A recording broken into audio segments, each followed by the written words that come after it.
Have you ever had a goal that really mattered to you, but still found yourself doing everything except working toward it?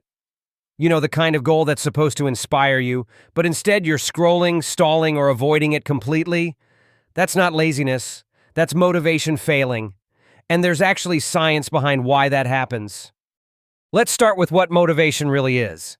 At its core, motivation is the psychological fuel behind everything we do.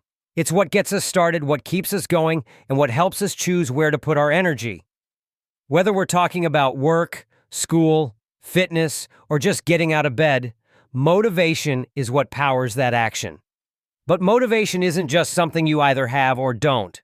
It's not a switch. It's more like a system, a process that includes why we start something, why we stick with it, and how we choose what matters most. We tend to think of motivation in terms of how much of it we have, but just as important is the why behind it. Two people can be equally motivated to complete the same task, but for totally different reasons. One might be genuinely curious and excited. The other might be afraid of disappointing someone. The action might look the same, but the emotional fuel is completely different. There are generally two kinds of motivation people talk about. Intrinsic motivation is when we do something because we find it interesting or enjoyable, like learning a new language just because it fascinates us. Extrinsic motivation is when we do something for an external reason, like a reward or avoiding punishment. Studying to get a good grade or working to get a paycheck falls into that category. Then there's a third category we don't often think about, a motivation. That's when there's no drive at all. You don't care. You're not interested. You're not even trying to fake it. It's that numb, disconnected state where nothing feels worth doing. So, what causes motivation to fade or fail? One of the most well-supported answers comes from a psychological framework called self-determination theory. According to this theory, there are three basic needs that fuel our motivation: autonomy, competence, and relatedness.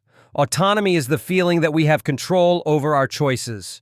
Competence is the sense that we're capable and improving. Relatedness is the experience of being connected to others. When those three needs are being met, motivation tends to flourish. But when one or more of them is blocked, we begin to feel stuck, controlled, defeated, alone, and eventually unmotivated. But beyond those needs, there are two major forces that drain motivation: burnout and boredom. Burnout is the slow bleed of motivation caused by prolonged stress and overwork.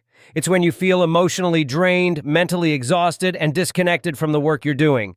It doesn't happen overnight, it creeps in over time. You might still be showing up, but inside you've checked out. You stop caring, you start resenting, and the idea of trying harder feels impossible.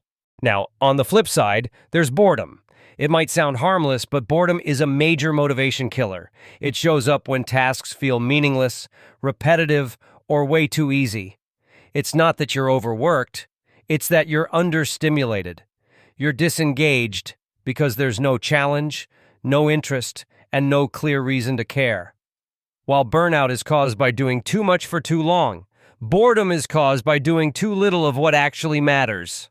What's interesting is that both of these states, burnout and boredom, can lead to the same result. You stop trying, you lose your drive, but for very different reasons. Burnout makes you feel like you've got nothing left. Boredom makes you feel like nothing's worth it. Psychological research gives us several theories that explain this. Expectancy value theory says we're motivated when we value a goal and believe we can succeed at it. If we don't think the goal matters, or if we don't think we're capable, our motivation drops. Bandura's self-efficacy theory takes it a step further, saying our belief in our own ability to succeed directly influences whether we'll even try. And then there's goal-setting theory, which emphasizes that we're more motivated when goals are specific, challenging, and realistic. If a goal feels vague or impossible, we tend to check out before we begin. So what do you do when motivation fails? First, it helps to check in with yourself. Ask, do I feel like I have control over this? Do I feel competent at it? Do I feel connected to anyone in this process?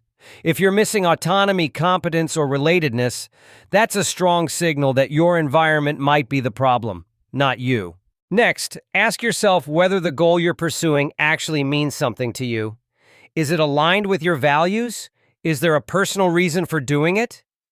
When goals are disconnected from our identity or purpose, motivation fades.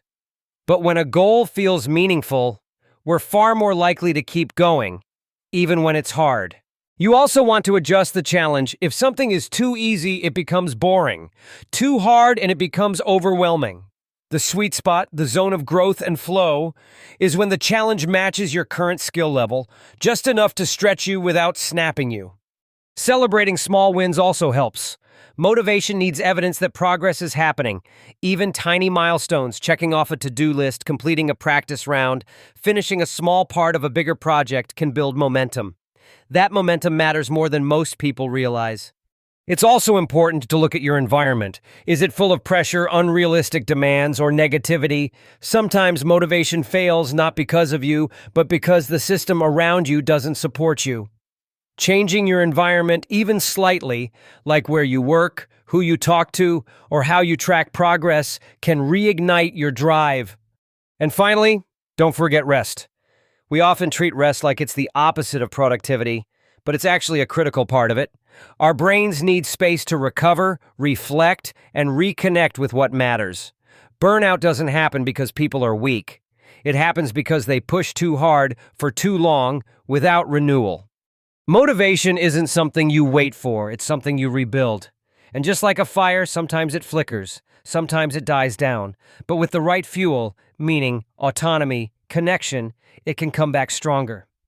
So if you're in a slump right now, if you're feeling unmotivated, unfocused, or just tired of trying, don't panic. You're not broken, you're just out of alignment, and now you've got the tools to realign.